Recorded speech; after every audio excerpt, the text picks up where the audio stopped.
ఆంధ్ర రాష్ట్రంలో అనేక సందర్భాలలో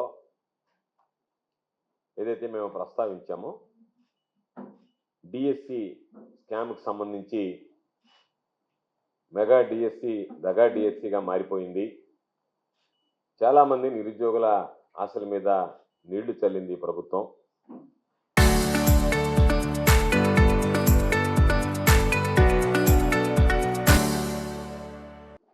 దానిని నిరసిస్తూ అనేక కార్యక్రమాలు ఇప్పటికే చేయడం జరిగింది. దానితో పాటు ఇటీవల నీట్ లీక్ సంఘటనకు సంబంధించి విద్యార్థులు చేసినటువంటి ఉద్యమానికి సంఘీభావాన్ని ప్రకటిస్తూ దానితో పాటు డిఎస్సి మీద జరిగినటువంటి అవకతవకల మీద అతిపెద్ద స్కామ్గా ఈరోజు మనందరం గుర్తించినటువంటి దాని మీద సిబిఐ విచారణ జరపాలని చెప్పి ఒక డిమాండ్ చేస్తూ, దానితో పాటు ఫీజు రియంబర్స్మెంట్కి సంబంధించినటువంటి బకాయిలు విద్యా దీవెన వసతి దీవెన వెంటనే ఈ ప్రభుత్వం చెల్లించి విద్యార్థులను ఆదుకోవాలి అనేటువంటి ఒక లక్ష్యం, నిరుద్యోగ వృద్ధి పేరిట చంద్రబాబు నాయుడు ఇచ్చినటువంటి హామీని నిలుపుకోవాలని చెప్పి ఈ ప్రధానమైనటువంటి డిమాండ్లతో వైఎస్ఆర్ కాంగ్రెస్ పార్టీ ఈ నెల 28వ తేదీ మంగళవారం ఒక విద్యార్థి యువతకు సంబంధించినటువంటి ఒక ర్యాలీ చేపట్టాలనేటువంటి నిర్ణయం తీసుకునింది. రాష్ట్ర వ్యాప్తంగా జరిగేటువంటి కార్యక్రమాన్ని నెల్లూరు జిల్లాలో కూడా నిర్వహించేటువంటి పరిస్థితి ఉంది.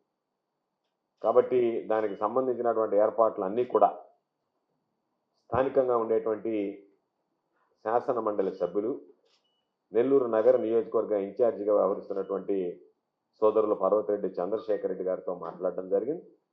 అదేవిధంగా రూరల్ నియోజకవర్గానికి సంబంధించి ఇన్ఛార్జిగా వ్యవహరిస్తున్నటువంటి ఆనం విజయ్ కుమార్ రెడ్డి గారితో కూడా మాట్లాడడం జరిగింది.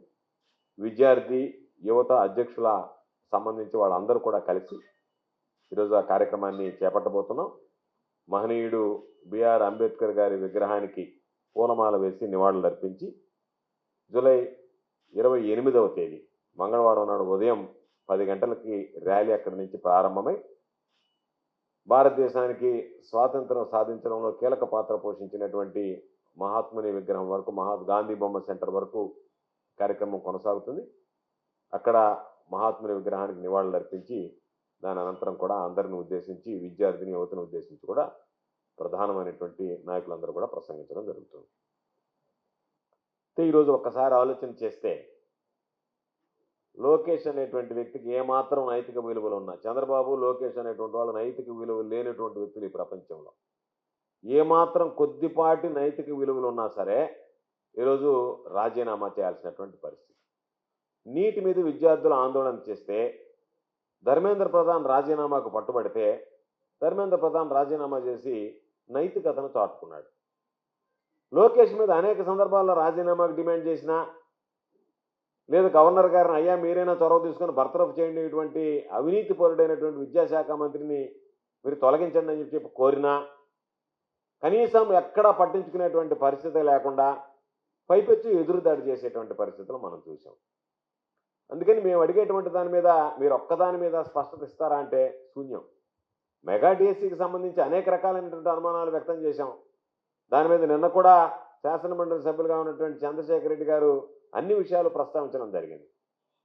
ఈరోజు ఒక పక్క అతిపెద్ద కుంభకోణం జరిగింది అంటే, ప్రభుత్వం తీసుకున్నటువంటి నియమ నిబంధనలను లోపం ఉందంటే, ప్రభుత్వమే పారదర్శకంగా వ్యవహరించకుండా పక్షపాతంగా వ్యవహరించి ఉన్నటువంటి డిఎస్సికి సంబంధించినటువంటి నిరుద్యోగులకి తీవ్రమైనటువంటి ద్రోహం చేసింది, అన్యాయం తలపెట్టిందని చెప్పి ఈరోజు అనేక రకాలైనటువంటి ఆరోపణలు వస్తున్నటువంటి నేపథ్యంలో వాటన్నిటినీ లెక్క చేయకుండా అధికారుల చేత ప్రెస్ మీట్లు పెట్టించి అధికారులు ఏం చెప్తున్నారు, ప్రభుత్వం చేసినటువంటి తప్పుల్ని మేము అనుసరించామంటే ప్రభుత్వ నియమ నిబంధనల ప్రకారం మేము నడుచుకున్నాము అనే మాట మాట్లాడుతున్నారంటేనే, అంటే మాకు నియమ నిబంధనలు ముఖ్యం తప్ప ప్రభుత్వం చేసినటువంటి తప్పులు మాకు సంబంధం లేదు అని మాట్లాడుతున్నారు.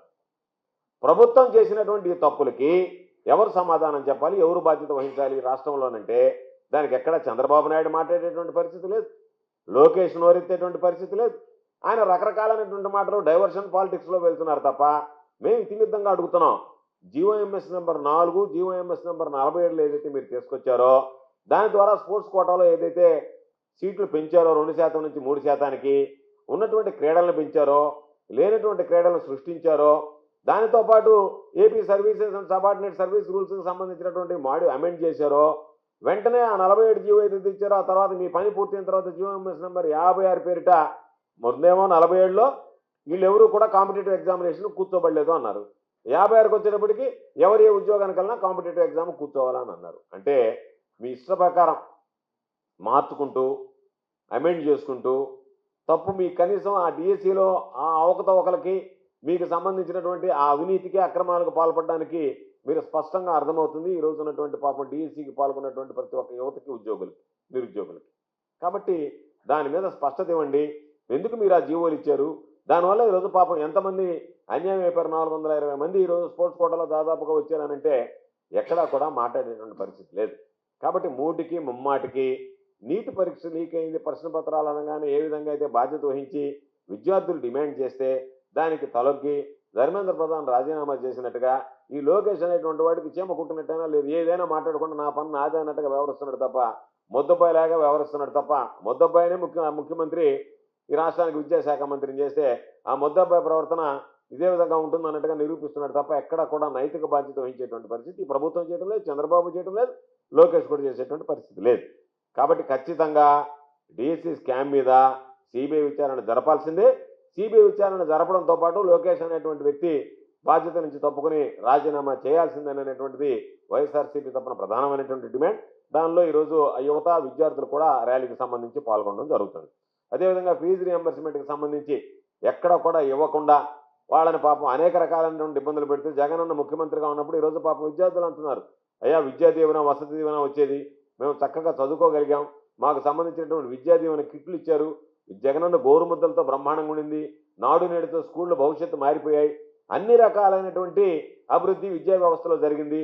ఈరోజు ఈయన వచ్చిన తర్వాత అందరినీ కూలి వాళ్ళని తీసుకొచ్చి కూర్చోబెట్టి మెగా పేరెంట్స్ టీచర్స్ మీటింగ్ అని చెప్పి పీటీఎం అని చెప్పి ఒక మీటింగ్ పెట్టేది. దాంట్లో అందరూ చదువు సంధ్యాలయం అందరూ పోయి మాట్లాడుతున్నారు చదువుని గురించి.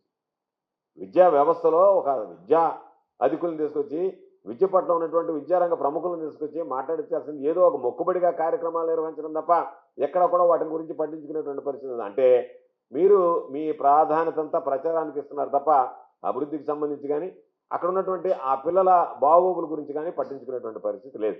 కాబట్టి ఆ విద్యా దీవెన వసతి దీవెన మీరు బకాయిలు చెల్లించకుండా పోయినందువల్ల వాళ్ళకు సంబంధించినటువంటి ఆ విద్య కుంటుపడేటువంటి పరిస్థితి ఏర్పడింది. కాబట్టి సాఫీగా సజావుగా వాళ్ళ విద్య కొనసాగేటువంటి పరిస్థితులు లేవు. కాబట్టి వెంటనే వాటికి సంబంధించినటువంటి బకాయిలు విడుదల చేయాలనేటువంటి మరొక డిమాండ్తో ఈరోజు ముందుకు వెళ్ళడం జరుగుతుంది. దానితో పాటు చంద్రబాబు నాయుడు గారు నిరుద్యోగులకు సంబంధించి 3,000 రూపాయలు నిరుద్యోగ భృతి ఇస్తానన్నాడు. ఎన్నికల్లో హామీ సూపర్ 6లో అధికారం వచ్చింది, ముఖ్యమంత్రి అయ్యాడు, దాన్ని విస్మరించాడు. ఎంత అబద్ధాల మాటలు మాట్లాడుతున్నారంటే తండ్రి కొడుకులు బహుశా ఎక్కడా కూడా గిన్నిస్ బుక్ లాంటిదో కూడా పాపం వాళ్ళకి చోటు ఉంటుంది. ఇంకా ఏదన్నా పైన ఏదన్నా ఉంటే బుక్ దాంట్లో ఉండాల్సిందే ప్రపంచ రికార్డుల్లో. ఒకటే మాట చెప్పారు, 23 లక్షల కోట్ల రూపాయల పెట్టుబడులు వచ్చేసాయి, 25 లక్షల మంది నిరుద్యోగులకు ఉద్యోగాలు ఇచ్చేసామని చెప్పి మాట్లాడారు. ఈరోజు తీరా మన పార్లమెంట్ సభ్యులు పార్లమెంట్లో ప్రస్తావిస్తే వచ్చినటువంటి పెట్టుబడులు ఎంత అంటే 23 లక్షల కోట్లు అని చెప్పినటువంటి పెద్ద మనుషులు కనీసం 1,06,900 కోట్ల రూపాయలకు సంబంధించినటువంటి పెట్టుబడులు ఈరోజు పురోగతిలో ఉన్నాయి. అవి కూడా ఏంటంటే పైప్ లైన్లో ఉన్నాయి. వాటికి సంబంధించి పూర్తయితే 22,000 ఉద్యోగాలు ఇస్తారు అని చెప్పడం జరిగింది. మీరు చెప్పినటువంటి 23 లక్షల కోట్ల పెట్టుబడి ఎక్కడా?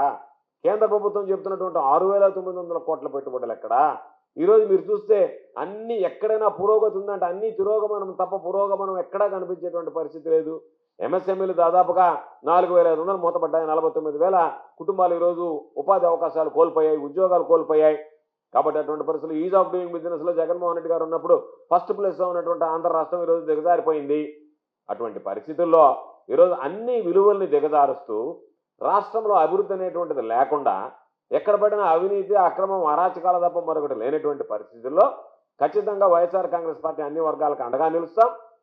అన్ని వర్గాలకు సంబంధించి గతంలో రైతులకు సంబంధించి ఏ విధంగా అండగా నిలిచామో, మహిళలకు సంబంధించి ఏ విధంగా అండగా నిలిచామో, అణగారిన వర్గాలకు సంబంధించి ఏ విధంగా అండగా నిలిచామో, యువతకి విద్యార్థులకు కూడా అనేక కార్యక్రమాల్లో అండగా నిలవడం జరిగింది.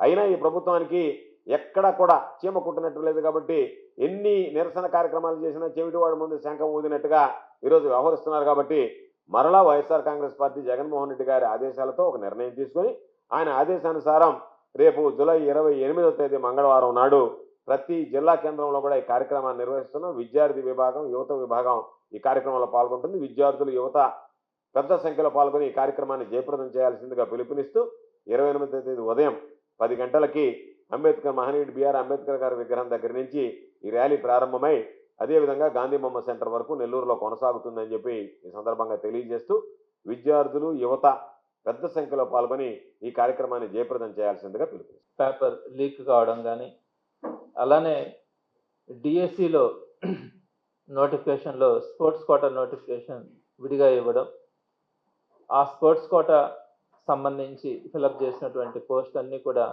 ఎంత దారుణంగా, ఎంత అవినీతితో ఆ పోస్టులన్నీ ఫిలప్ చేస్తున్నారో వాటన్నింటినీ కూడా రాష్ట్ర వ్యాప్తంగా కూడా గమనించడం కూడా జరిగింది. మరి కూటమి ప్రభుత్వంలో భాగస్వామ్యమైనటువంటి బీజేపీ కేంద్ర ప్రభుత్వంగా అధికారంలో ఉంది. మరి అక్కడ నీట్ పేపర్ లీక్ అయినప్పుడు దానికి సంబంధించినటువంటి మంత్రి, కేంద్ర మంత్రి రాజీనామా చేసిన విషయం కూడా చూసినాం. మరి అదే కూటమి ప్రభుత్వంలో భాగస్వామైన తెలుగుదేశం పార్టీ ఆంధ్ర రాష్ట్రంలో ప్రభుత్వంలో ఉంది. మరి ఇక్కడ డిఎస్సిలో ఇంత పెద్ద స్కామ్, అంటే సుమారుగా 4 లక్షల మంది వారు ఉన్నత చదువులు చదవడం కానీ, అలానే డిఎస్సి కోసం సుమారుగా సంవత్సరానికి పైగా ప్రిపేర్ కావడం, దాంట్లో ఎగ్జామ్ రాయడం, ఇవన్నీ జరిగిన తర్వాత ఈరోజు అలాంటి డిఎస్సిలో అత్యంత ప్రధానమైనటువంటి ఉపాధ్యాయ వృత్తిలో నియామకాలు జరిగేటువంటి డిఎస్సిలో జరిగినటువంటి అన్యాయాలు, అక్రమాలకు సంబంధించి ఇంత పెద్ద ఆరోపణ రావడం కానీ, ఏదైతే ఎస్సీఆర్టీలో పనిచేసినటువంటి ఒక అవుట్ సోర్సింగ్ ఉద్యోగి అంటే క్వశ్చన్ పేపర్ ప్రిపరేషన్లో కానీ, క్వశ్చన్ పేపర్ టైపింగ్లో కానీ కీలక భాగస్వామైనటువంటి ఎస్సీఆర్టీలో అవుట్సోర్సింగ్ విభాగంలో డేటా ఎంట్రీ ఆపరేటర్గా పనిచేస్తున్నటువంటి నవీన్ ఏకంగా ఫస్ట్ ర్యాంక్ కూడా తెచ్చుకోవడం కూడా జరిగింది. అతని ద్వారా ఆ క్వశ్చన్ పేపర్ చాలా మందికి అందాయి అన్నది కూడా ఈరోజు డిఎస్సి సంబంధించినటువంటి పరీక్ష రాసినటువంటి అభ్యర్థులందరిలో కూడా ఉన్నటువంటి అభిప్రాయం. మరి దీనికి సంబంధించి అనేక ఎవిడెన్సెస్ కూడా ఇవ్వడం జరిగింది, కోర్టులకు కూడా వెళ్ళడం జరిగింది. మరి ఇంత పెద్ద స్కామ్ జరుగుతూ ఉన్నప్పుడు ఒక మంత్రిగా ఉండి లోకేష్ గారు రాజీనామా చేయాలి. కనీసం అది చేయకపోగా సిబిఐ ఎంక్వైరీ అడుగుతూ ఉంటే దానిని కూడా తప్పించుకున్న దానికి ప్రయత్నం చేస్తూ ఉన్నారు. ఎందుకు మీరు సిబిఐ ఎంక్వైరీ వేయడానికి భయపడతా ఉన్నారు? ఏ విధమైనటువంటి తప్పు జరగనప్పుడు, ఏ విధమైనటువంటి తప్పు లేనప్పుడు, ఇంతమంది అభ్యర్థులు కోరుతా ఉన్నప్పుడు, కొన్ని లక్షల మంది రోడ్డు మీదకి వచ్చి మాట్లాడుతూ ఉన్నప్పుడు మీరు దాంట్లో సిబిఐ ఎంక్వైరీ వేయడానికి ఎందుకు వెనకాడుతూ ఉన్నారు అన్నది ఈరోజు ప్రజలందరూ కూడా ఆలోచిస్తూ ఉన్నారు. ఇక్కడే అర్థమైపోయింది. మీరు ఒక ఎంక్వైరీ వేయడానికి కూడా మీరు ముందుకు రావట్లేదంటే అక్కడ కేంద్ర ప్రభుత్వం కూడా మీ కూటమి ప్రభుత్వంలో ఒక భాగమే కాబట్టి మీరు ఆ ప్రభుత్వం అధికారంలో, ఆ ప్రభుత్వం ఆధ్వర్యంలో జరిగేటువంటి ఈ విచారణలు అన్నింటిలో కూడా ఈ సిబిఐ కానీ ఇవన్నీ కూడా జరుగుతున్నప్పటికీ మీరు దాన్ని వేయడానికి కూడా మీరు భయపడతా ఉన్నారంటే మీరు ఖచ్చితంగా తప్పు చేశామనే భావన మీ మనసుల్లో ఉంది కాబట్టి ఈరోజు ఆ విచారణకి మీరు అంగీకరించకపోతా ఉన్నారనేది ఈరోజు ప్రజలందరిలో ఉన్నటువంటి ఆవేదన. అదేవిధంగా ఫీజు రియంబర్స్మెంట్, వసతి దీవెన సంబంధించి వసతి దీవెన అంతకుముందు కూడా పోస్ట్ మెట్రిక్ స్కాలర్షిప్స్ అని అలా వస్తున్న క్రమంలో జగన్మోహన్ రెడ్డి గారు వచ్చిన తర్వాత అందరికీ కూడా కొన్ని కోర్సెస్ వారికి 10,000, కొన్ని కోర్సెస్ వారికి 20,000 రూపాయల సంవత్సరానికి వారి మెస్ బిల్లుల కింద చెల్లించే విధంగా జగన్మోహన్ రెడ్డి గారు వసతి దీవెన అనే కొత్త పదాన్ని కూడా తీసుకురావడం జరిగింది. మరి ఆ క్రమంలో 5 సంవత్సరాల పాటు జగన్మోహన్ రెడ్డి గారు వసతి దీవెన అందరికీ కూడా డిగ్రీ కానీ, ఇంజనీరింగ్ కానీ, పోస్ట్ గ్రాడ్యుయేషన్ కానీ వారందరికీ కూడా ఇవ్వడం కూడా జరిగింది. ఈరోజు ఈ ప్రభుత్వం వచ్చిన తర్వాత 2 సంవత్సరాలు పూర్తయినా కూడా కనీసం ₹1 కూడా వసతి దీవెన కింద విద్యార్థులకు అందించకపోవడం ఎంత సిగ్గుచేటో మీరందరూ కూడా ఆలోచించాలి. ఎన్ని అబద్ధాలు చెప్తున్నారు విద్యార్థులకి.